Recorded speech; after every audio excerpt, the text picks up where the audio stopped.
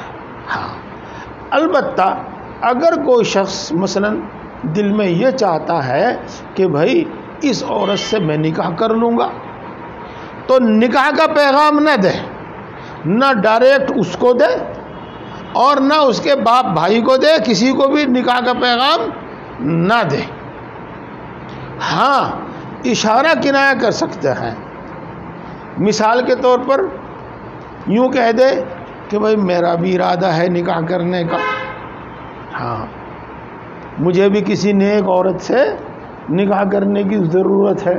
اس طرح کا اپنا بات ظاہر کر, دوسرا اپنا بھی سمجھ جاوے گا پوری بات, اور وہ عدت پوری ہونے کے بعد جب وقت آوے گا وہ خود تمہارے سے اس سے رابطہ کر سکتا ہے یا پھر وہ اس سے رابطہ کر سکتا ہے. بہرحال جس کا مطلب یہ ہوا کہ نہ تو ان 4 مہینے 10 دن میں نکاح ہوگا اور نہ صاف صاف نکاح کا وعدہ ہوگا اور نہ نکاح کا پیغام دیا جائے گا. ہاں اشارے کنائے میں آدمی اپنے دل کے ارادے کا اظہار کر سکتا ہے. اگلی آیت شریفہ میں یہ بات بیان کی گئی ہے, وَلَا جُنَاحَ عَلَيْكُمْ فِي مَا عَرَّضْتُمْ بِهِ مِنْ خِطْبَةِ النِّسَاءِ. او اکننتم فی انفسکم، اور تم پر کوئی حرج نہیں ہے، تم پر کوئی گناہ نہیں ہے اس میں جو تم اشارہ کنایا کرو عورتوں کے پیغام سے متعلق، نکاح سے متعلق، یا تم اپنے دل میں اس کو چھپا کر رکھو، تو اس میں کوئی گناہ نہیں ہے۔ اسی سے وہ باتیں سمجھ میں آئی ہیں جو میں نے آپ کو تفصیل سے صاف صاف بتائی ہیں۔ اللہ تبارک و تعالیٰ جانتا ہے کہ تم ضرور ذکر کرو گے، لہذا اس نے اشارے کنائے کی تمہیں اجازت دی تھی، لیکن تم ان سے وعدہ مت کرو، چھپ کر بھی وعدہ مت کرو۔ ہاں بس یہ کہ تم کوئی قاعدے کی بات کہو، اور قاعدے کی بات وہی ہے جو میں نے آپ کے سامنے بتائی کہ بس اس طرح کا اشارہ کر دے کہ بھئی مجھے بھی نکاح کرنا ہے، مجھے بھی ایک عورت کی ضرورت ہے۔ یہ وَلَا تَعْزِمُوا عُقْدَةَ النِّكَاحِ حَتَّى يَبْلُغَ الْكِتَابُ أَجَلَهُ، اور پختہ ارادہ مت کرو تم نکاح کا حتیٰ کہ مدت پوری ہو جاوے، کتاب اپنی مدت کو پہنچ جاوے، حتیٰ کہ مدت پوری ہو جاوے، یعنی عدت پوری ہو جاوے۔ وَاعْلَمُوا أَنَّ اللَّهَ يَعْلَمُ مَا فِي أَنفُسِكُمْ، اور یاد رکھو اللہ تبارک و تعالیٰ ان تمام باتوں کو جانتا ہے جو تمہارے دلوں میں ہے۔ فَاحْذَرُوهُ، تو تم اپنے دلوں میں اللہ کی نافرمانی کا ارادہ کرنے سے بھی بچو۔ وَاعْلَمُوا أَنَّ اللَّهَ غَفُورٌ رَحِيمٌ، اور یاد رکھو بے شک اللہ تبارک و تعالی معاف کرنے والا ہے اور سزا میں جلدی کرنے والا نہیں ہے، سزا میں برداشت کرنے والا ہے، سزا میں جلدی کرنے والا نہیں ہے۔ بہت ساری باتوں کو اللہ تبارک و تعالی معاف کر دیتا ہے، اور جن پر سزا دیتا ہے اس میں بھی سزا دینے میں جلدی نہیں کرتا۔ بہرحال اللہ تبارک و تعالیٰ کی طرف سے اگر کوئی سزا نہ ہو تو دھوکے میں نہیں آنا چاہیے، بلکہ جاننا چاہیے کہ اللہ تبارک و تعالیٰ بردبار ہے، سزا میں ڈھیل کرتا ہے۔ اللہ تبارک و تعالیٰ ہم سب کو سمجھ اور عمل کی توفیق عطا فرمائے۔